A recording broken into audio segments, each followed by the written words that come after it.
Quality Training Tutors presenta Para comentar. Para un mercado nacional. Para comentar política, arte y entrevistas con los protagonistas del cambio. La noticia con enfoque de emprendedor. Para comentar, bajo la producción y la conducción de Claudia Liliana Gómez, CEO de Quality Training Tutors. Desde Dallas, Texas, para comentar con Claudia Liliana. I believe that as a State Board of Education member, that we belong out in the community.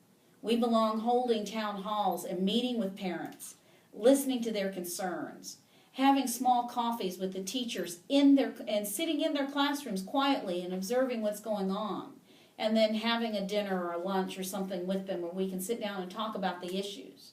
Because for us to sit in an ivory tower and think we have the answers, that is wrong. We are not getting enough input or enough information from the parents and the teachers on the ground. They are on the front lines of this war for our kids. And if somebody doesn't step in and do something and say enough is enough, we have got to get back to the basics, we are going to lose this state, because a lot of businesses are going to start flocking from here, because when 2 and 2 no longer equal 4 anymore, it's a group discussion. There's a serious issue. As business owners, you need to reach out to these kids. I believe that we're spending way too much money on fluff and not enough on what it's going to take these kids to succeed in life. As business owners, we can come alongside. We can take some of that money that we're wasting and build technical schools. Because the reality is that about 80% of children will never darken the doors of a university. No. They may go to a public, school, public college, where they can get an associate's degree. But I believe that if we have technical schools that are there, where kids can actually get some of their high school credit hours to graduate through actually learning a career, then when they graduate from high school, these businesses, because they've been working in there as interns, usually end up hiring them upon graduation. And not only hire them, they take and they pay for their training to advance them, and some of them send them on to college. So number one, it's a pathway for higher learning for students, but it's also a pathway for those students who have no desire to go to college. And we need to tap into their passions and tap into what they love and help them understand if they can build a career around that. If we did that, business owners would have a workforce that is educated and prepared and ready to go when they graduate, and it cuts our costs as business owners. Being a woman in the construction industry, oh yes, ma'am, it has been a fight from times. I mean, I had even had people explain to me that, what am I doing on this job site? Absolutely. I'm a woman. What do I know about construction? Okay. Oh, wow, I heard that every single day. Oh, wow. And I've grown up in the construction industry. Okay. My father worked for the architect of the Capitol. Okay. And when the Capitol building was remodeled in D.C., that was his project. He helped remodel the Rayburn building and helped build the new wing to the Library of Congress back in the 70s and the 80s. And my whole family has been in construction their whole life.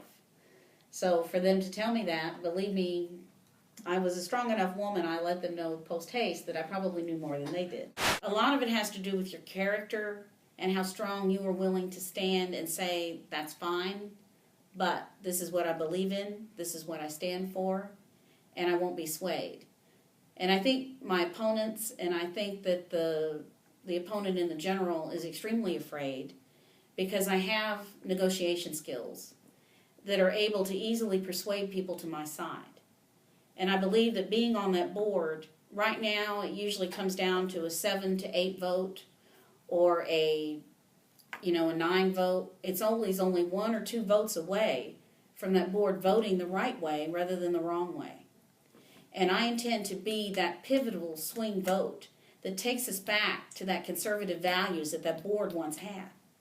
I was attacked because I made a statement in a debate in a room full of people that are usually believers, saying that we know that we did not come from monkeys. So then the atheists, and I actually had someone send me a picture of Satan sitting on a throne with 2 children and his hands stretched out, one on each head. Oh, God. So I actually had Satan worshipers come after me. They got up on Twitter and posted my home address. Oh. They were riding by my house and honking. They were texting me 24/7. And then they started harassing me in the papers and harassing me in the blogs, saying that we cannot have this crazy Christian woman anywhere near our kids or on the State Board of Education because she stands too strong for her faith. Oh, and please. she might actually be able to bring the Pledge of Allegiance back in school and prayer back in school and making sure that creationism is taught. That's what they were accusing me of. We need the whole community to come out and support us. We need them to, number one, show up at a straw poll on February 1st. If you live in Tarrant County, they're having a straw poll at the Hearst Convention Center from 9 to 5 in Hearst, Texas. Winning that straw poll will, number one, tell my opponents that we will not back down. That we will not stand for one young man who has 2 child support cases against him with 2 different women in 2 different states. And these are child support felony cases. And then we have the incumbent who has pushed Common Core and C-Scope, which is one of the reasons why your child is functioning at the way he's functioning now. Yes. And has 5 different ethics violations against her since she served on this board. And that's why I'm being attacked, because I'm the only candidate in this race that actually has a clean record, and I will stand on my faith, and I will not back down. That women have a place in politics, women have a place in business. When you look back over history, everything that has occurred for positive in this world, there was a woman behind it. Either she took the forefront and she took the lead, or she was behind a husband, or behind the scenes with her boss, pushing him, helping him, and guiding him.